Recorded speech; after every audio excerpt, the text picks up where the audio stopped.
All right, welcome to Inside the Huddle, brought to you by Romo Athletics and powered by the Rolla Athletic Booster Club. I'm your host, Tom Brown, and today we got Lady Bulldogs head coach, Cody Martin. Welcome to the show, Cody. Thank you for inviting me. Great. So tell us a little bit about yourself. This is the first time we've had you on the show. First time we're talking about Lady Bulldogs tennis. Um, kind of make sure we're getting all the sports this year. So we're kind of excited about it. This is season 2, episode 7. So we already had 7 episodes into the season, which is great. So share us a little bit about yourself and your background. I'd love to. This is going on my 7th year in the tennis program for girls. My background in the sport is I picked up a stick my 9th grade year, just like a lot of these kids. So I understand going into a new program, kind of being unfamiliar with the sport and getting to know it throughout the years.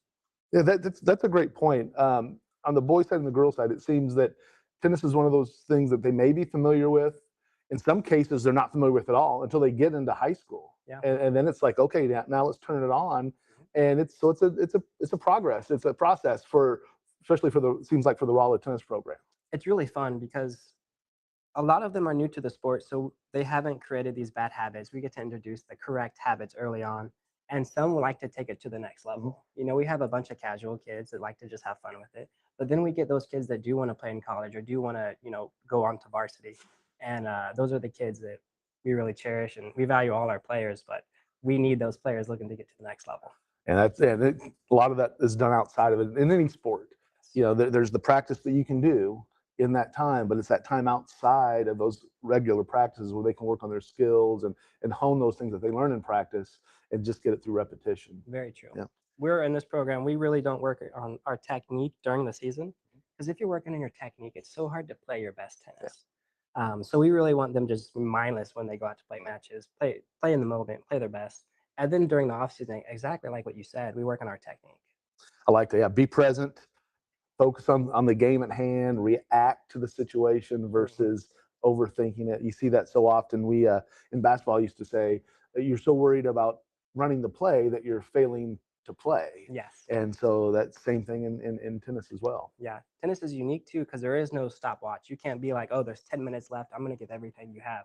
In tennis, you have to be mentally strong from the get go to the end, and try to have no mental lapses. So without there being a clock watch to end it, it really does become a mental battle. Yeah, man, that's great. Thank you for sharing that. So let's take a look at your team this year. So you're returning 3 key starters from last year, and that's great for any coach. But you're actually bringing back your number one, Lauren Robinson. She was number 1 last year as well, and so you're bringing her back on this team. So talk a little about the squad that you have this year. I would love to. Like you said, Lauren is a returner. Last year, she learned what it took to be the number one, how to win points at that level, because it really is a different ball game on how you're going to win points.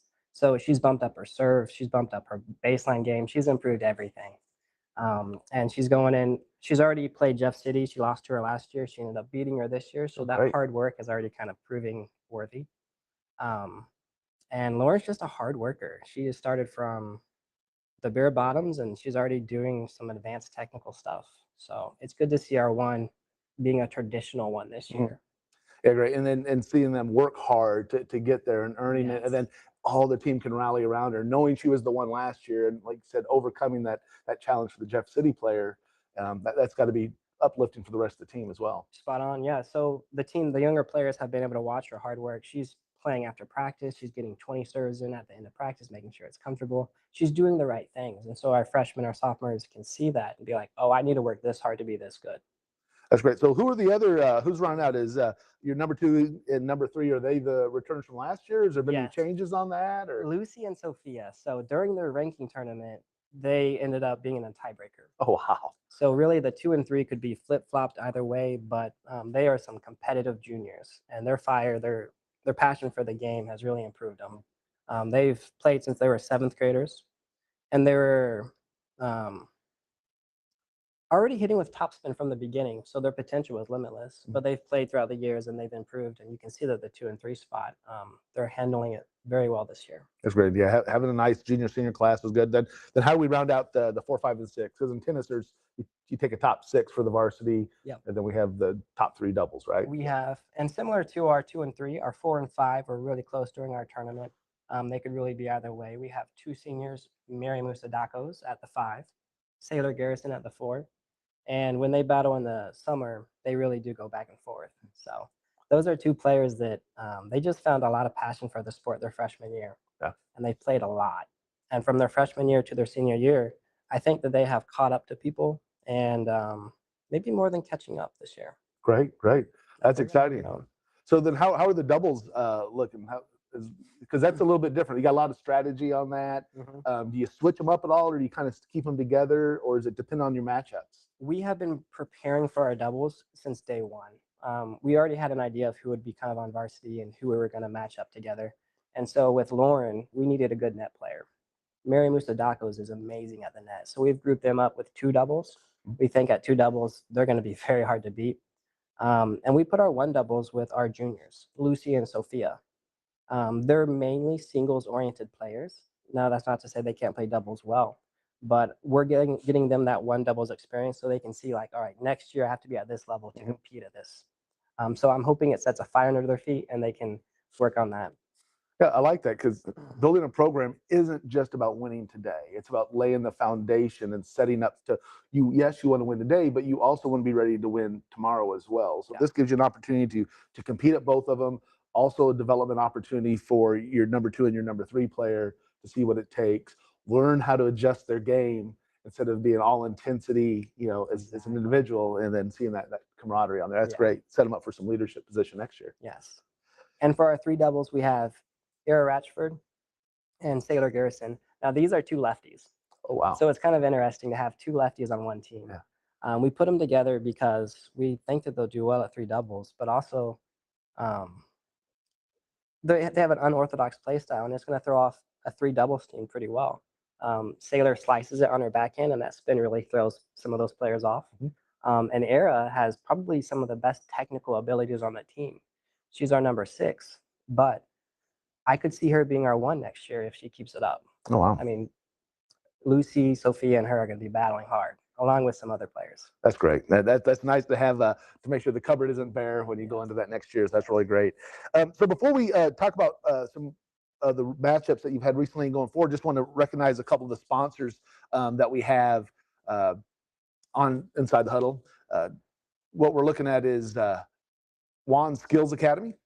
Juan Skills Academy, Kobe Juan's Bulldog, great 2-time All-State player, has basketball development stuff, does a great job, does a lot of work with my son Ethan, just tremendous with the kids. And then In Full Bloom, they do balloon decor party rentals. You see them a lot of the senior signings, a lot of the events, things here at the school. Nothing's complete till you have something like that up. So just wanted to recognize them as we go forward.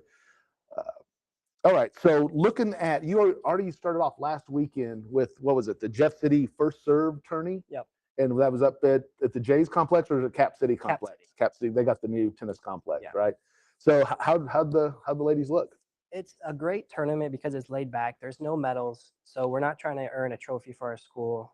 There's no real placing. It's really to get our feet wet, to get that experience, and to get our first serves in, to get those nerves out of the way. So in terms of results, we ended up being about 4th or 5th. We're about the middle of the pack. And we saw some kinks that we needed to work on, but we have such a good, talented group. I didn't even have to tell them to work on it. They went and worked on it during the weekend. Nice. So nice. That's exactly what you want to see. You see something, they know they need to fix it, and you want the kids to take the ownership to develop their game. And that hasn't happened every year. Like, this is a great year for them to have that kind of hard work, discipline, for them to show the freshmen how to do it. So we had last night was your first home meet, kind of the first, and that was I don't know what we call them when they're just regular double match. Yeah. So the Jeff City Jays came to town. Yep. And how that ended up going for you? Oh, I'd love to talk about this. So it's been about beyond 2010. Michigan only goes to 2010, but we have not beat them in over 14 years. Wow. So we played them yesterday, and we ended up winning for the first time in 14 years, 6-3. Wow. Oh, that's that was excellent. huge. Yeah. Now, was that the one with the match where you talked about Lauren having that chance against that number 1 and got her revenge? She played her in the tournament, and she beat her. Now, last year, she ended up losing her multiple times, I think in districts and in regular dual matches. So for her to come up in the tournament and beat her was awesome. Now, she did play her yesterday, and she ended up losing, but it was also a close battle, like 6-8 or something. So very respectable Okay, match. great, great. So yeah, 6-3 win. That's a great way to start off the season. And then now tonight we got Hickman. Columbia Hickman coming to town. Yeah, so we're heading the up north crew coming in. Yeah, And what's your thoughts on them? Are you familiar with Hickman? I am. It's a winnable match. We're gonna have to play our best, minimize the mental lapses, really be focused in on the points. But we can get there and get the 2-0. Um, we have a lot of momentum, and we haven't beat Jeff City in such a long time. We're kind of walking on clouds right now, and I think we can play our best. That's great. Yeah, use that to build them up versus distracting them. So have them focused in for that tonight, and that's going to be at 4:30 over at the Bearwan Tennis Complex. I can't remember the official name of the facility, but that's what I always call it. So 4:30. So come on out there, cheer on the Lady Bulldogs when they take on Hickman. And then the week isn't done. So you had the weekend to prep. Yep. Then you had last night's game, and tonight you have them matches. And then on Friday at 4 p.m., you got Springfield Parkview coming to town. That's right. So former conference rival, and here they come. We have high expectations for Friday. Traditionally, we've played well against Parkview. I think that we play our best against teams that we've won previously for, just because we already have that momentum rolling. So I have high expectations for Friday, and I hope that today will kind of set that standard, that point of like, hey, we win today, we go 2-0. Friday we can go 3-0. We can have the weekend, and then we're just rolling from there. Nice, nice, love it. So what do you think about with the team in general? Kind of expectations? What are their strengths? What is it about this team this year that you're going to expect as a Bulldog fans come out and cheer them on? What are they going to see? You're going to see a lot of team camaraderie. We've had players, they'll play one on one court, and the court over, their teammate hits a great shot, and you can hear them say, "What a shot! Good shot, Mary. Good shot, Sailor." And that's just something you don't see in every program, but you can see they're genuinely happy about their teammate hitting a good shot. So, because earlier you talked about the level of competition between them as they earn their spots. Mm-hmm. So you have that competition, but that's it, and then it turns into teammate and support. That's a great that they got the fire for the competition to compete for those rankings. Mm-hmm. But then when it comes time for it, man, I am supporting that teammate. That's my teammate. We're going to battle with them. That's great to see. Yes. That's exciting. And we've had players, or it doesn't happen every year. These players are really down to get a win, to get a win for the team, to get a win for themselves, and they'll do anything they can to support each other. It's amazing. Well, that's great. So let's see, get a big win tonight, 4:30 over at Bearwan Tennis Complex, taking on Columbia Hickman. So come on out Friday, 4 o'clock, Parkview at home again out there at the Bearwan Sports Complex. Before we go, I do have one question though. If you had to challenge one other RHS athletic coaching staff to a tennis match that you got to win one match, who are you making get out there, and who are you going to make play against you? Who are you calling out? I think because the sport is somewhat similar, I'd call out volleyball. We're both hitting the ball over the net. Yeah. It'd be somewhat on an equal playing ground. So volleyball. All right. So Coach Zink, looks like we got a contest. We'll have that set up, no problem. Thank you. I like to put that on. We were talking about having some foot races in track, and there was who do you think you could beat in track? You surprised me there. I always like to throw that one at the end, change it up a little bit. All right, so we're going to close out of here for today. I want to thank Coach Martin for coming on. Good luck tonight. 4:30 p.m. Bearwan Tennis Complex. Get on over there right now. They're going to be good to go. And then be sure to join us tomorrow at 6 p.m. I'm going to be talking to Coach Heflin, talking about last week's loss at Festus, but also looking at the battle coming up this Friday at Hillcrest. We'll have that inside the huddle at 6 p.m. So for Coach Cody Martin, I'm Tom Brown. And from inside the huddle to the heart of the game, we'll see you next time.